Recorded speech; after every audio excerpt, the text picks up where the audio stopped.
or I Wandered Lonely as a Cloud by the great poet prophet of nature, William Wordsworth. So basically, it's a lyric poem inspired by an event on 15th of April way back in 1802 when William Wordsworth, in accompaniment of his sister, who was very dear to him of course, Dorothy Wordsworth, came across a long belt of daffodils in the Lake District where they lived at that time. So written in 1804, it was first published in 1807 in poems in 2 volumes, and a slightly revised version was published in 1815. So the poem is written in 4-6 line stanzas with a very distinctive and crude rhyme scheme, A-B-C-C. So often referred to as Daffodils, it is one of England's most famous poems till date, of course. So although the lines are profoundly engaged with the realities of life on the ground, like the flowers, the water, the wind, they are written as if from above. It's like a drone picture. So Wordsworth is determined here to establish a visionary dimension to the poem, stretching the limits of the physical world, like exploring the sympathetic relationship between diverse elements such as earth, water and air, and then rising to a climax in which the limits of both time and the human mind are challenged. So children, in short, the poet was wandering all alone over the valleys and the hills when suddenly he came across a lot of daffodil flowers, golden hued, brilliant yellow, beside a lake. The poet was visibly overjoyed at the lovely sight of the flowers, which conjured of a wonderful spectacle, so which seemed to be tossing their heads and dancing in the mild breeze. Charmed by the daffodils, so the poet gazed at them for a long time and he felt hypnotized and awestruck. So now let's get the explanation of the entire poem stanza by stanza. Listen up intently. I wandered lonely as a cloud that floats on high over vales and hills, when all at once I saw a crowd, a host of golden daffodils, beside the lake, beneath the trees, fluttering and dancing in the breeze. So the poet was, as I have already told you people, traveling aimlessly just like a cloud over the hills and valleys of the mountainous Lake District in England. At that time, suddenly he came across a large number of golden-hued daffodils beside the lake and under the trees. So the flowers were fluttering and dancing in the breeze. So, children, the poet here directly compares himself to a solitary piece of cloud as he was wandering without any aim and purpose, just like the clouds. So, this is an example of simile. So, simile is a figure of speech, when two dissimilar things are compared using as or like. So, there's an explicit comparison between two things different in kinds. So he also uses the expressions like crowd and host to mean that he saw a large area covered with a whole lot of daffodils, and the words, children, like crowd, host, they refer to a very subtle and intelligent use of personification and also a kind of bonding and relationship such as we get to have between two human beings. So like here, the daffodils play a host to the poet. So in the last line of the first stanza, the poet personifies the flowers by saying that they were fluttering. And now I would like to suggest you something which is very important, that here the personification has been extended to a kind of reversed personification where the flowers are given far more emphasis than the poet who represents the human clan.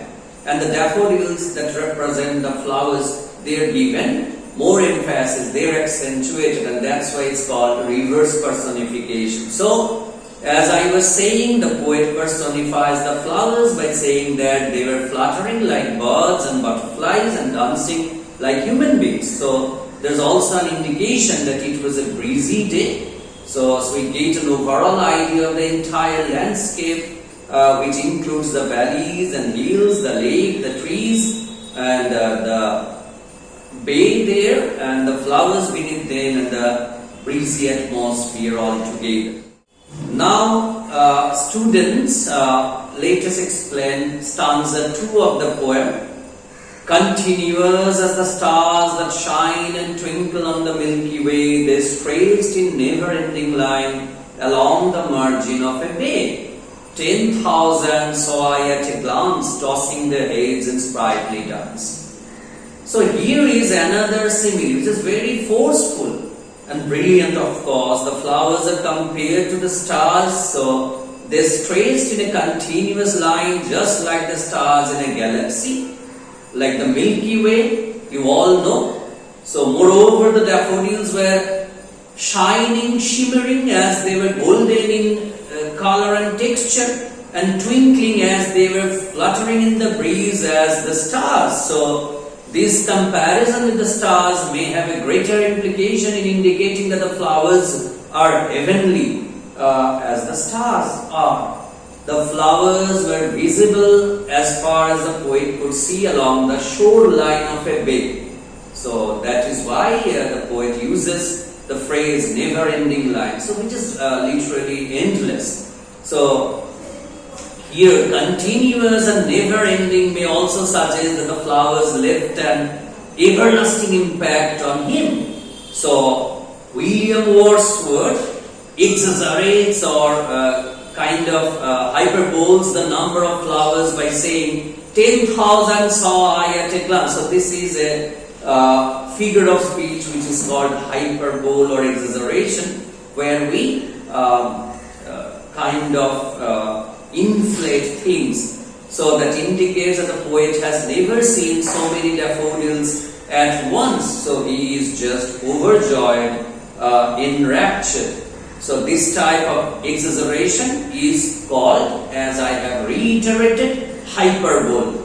So kind of exaggerated statements or claims not meant to be taken literally. The poet also says that the daffodils were tossing their heads as if they were dancing in happiness. Actually, the poet was amazed, rather hypnotized at the beauty of the golden flowers. So he found everything around him joyful. So all these references of dancing and tossing heads, etc., are parts of his personification of the flowers. So children, now stanza 3. The waves beside them danced, but they outdid the sparkling waves in glee. A poet could not but be gay in such a jocund company. I gazed and gazed, but little thought what well the show to me had brought. So the waves in the bay were literally dancing and looking gleeful at the atmosphere. But the flowers outshone the lively waves in their happiness, having such cheerful companion such as the daffodils, and a poet like Wordsworth cannot help being happy and gay. So he was gazing constantly at the flowers and enjoying their beauty, since he was, as I have already told you, awestruck, enraptured, astounded, and he was kind of dumbfounded at the wonderful panorama of the daffodils or the amazing spectacle, as we might say. So, the word gazed is used twice to indicate how moved or charmed or overwhelmed the poet was. So he gazed at them for a long time, forgetting his surroundings. So at that time he did not think much about the wealth that the flowers had brought to him, since, as I have told you, that he was literally awestruck. And the poet realized that later, maybe after a few days, this wealth is the happiness and the pleasant memory that he enjoyed for a long time since that particular day. So children, coming to stanza 4, let me tell you that there is a kind of shift and transfer of time and place so far as this particular poem is concerned.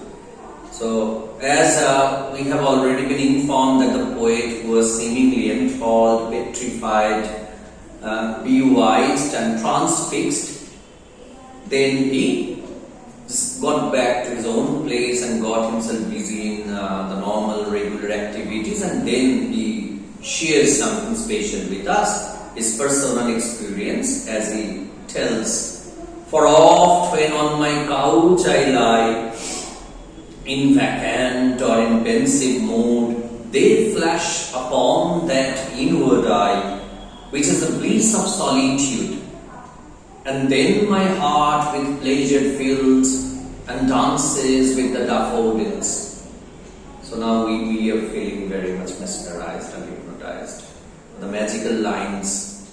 So by starting this stanza with 4, the poet continues his reasoning for saying that the flowers had brought him enormous wealth. So he clarifies why the sight of the flowers was so important in his life. Whenever he lies on his bed in a vacant or thoughtful mood, we can say the daffodils flash upon his inward eye, that is his inner vision, his imagination. The poor daffodils have become an everlasting memory for the poet whenever he is lonely. So he calls it a bliss of solitude, a blessing of staying all alone. And whenever he sees the flowers in his imagination, his heart fills with a pleasure. And you should take into consideration that it was not the flowers only, the entire surroundings, the lake, the sky, the landscape, the bay, and anything that was there. So it's wholesome for the ambience. So his heart fills with pleasure and his mind dances with the dancing daffodils. So this shows the poet's intense feelings. The poet has been able to depict the landscape and express his mind so vividly in so simple language and form that really draws one's attention. So, and that is why this poem has been one of the finest ever and most read and mentioned subjectively in the history of English literature itself. So that is all about the explanation of the poem The Daffodils by the master William Wordsworth. Students, let me tell you something more about the poem. So the romantic poet William Wordsworth, I Wandered Only as a Cloud, or popularly known as The Daffodils, is probably his most famous lyrical work. Okay, so as we already know that the poem was written way back in 1804, inspired by an event on 15th April 1802. So it was first published in 1807 in poems in 2 volumes, and a revised version was further published in 1815. So the original title of the poem, I Wandered Lonely as a Cloud, is merely the first line of the poem. So it is somewhat misleading, as it suggests that there is something about the poet's loneliness in the poem. So subjectively it's a bit misleading. But the poem is all about the beauty of the daffodils and how they brought happiness to the poet, injected some kind of cheerfulness in his entire psyche. So some anthologists, including Belgrave, titled this poem as Daffodils or the Daffodils in their respective collections. As for the theme of the poem, it's all about the beauty of nature. As we all know that Wordsworth was a pantheist who believed that God is everywhere, and he was a worshipper of beauty, and that's why he was quite justifiably termed as the poet prophet of nature. So he was a core nature lover, and the romantic movement that he started with Samuel Taylor Coleridge is mainly characterized by the love and celebration of nature and beauty. So this poem is a representative of romanticism in English literature. So that is quite significant in the context. To talk about the structure of the poem, as I have already specified, it is really very simple in form and language. 4 stanzas of 6 lines each makes the entire poem 24 lines long. The rhyme scheme for each stanza is A, B, C, C, where the first A and the second B lines rhyme with the third A and the fourth B respectively. So these are followed by a rhyming couplet C, C. So the poem is also rich in its use of figures of speech. So there's a plethora of them, as I have already told you. So, and finally, it's a great example of a real poem that is a spontaneous overflow of powerful feelings as opined by the poet himself. So as the poem expresses the feelings of the poet himself, it is a subjective poem, children. One of the most important characteristics of not only romanticism but also of William Wordsworth, the master.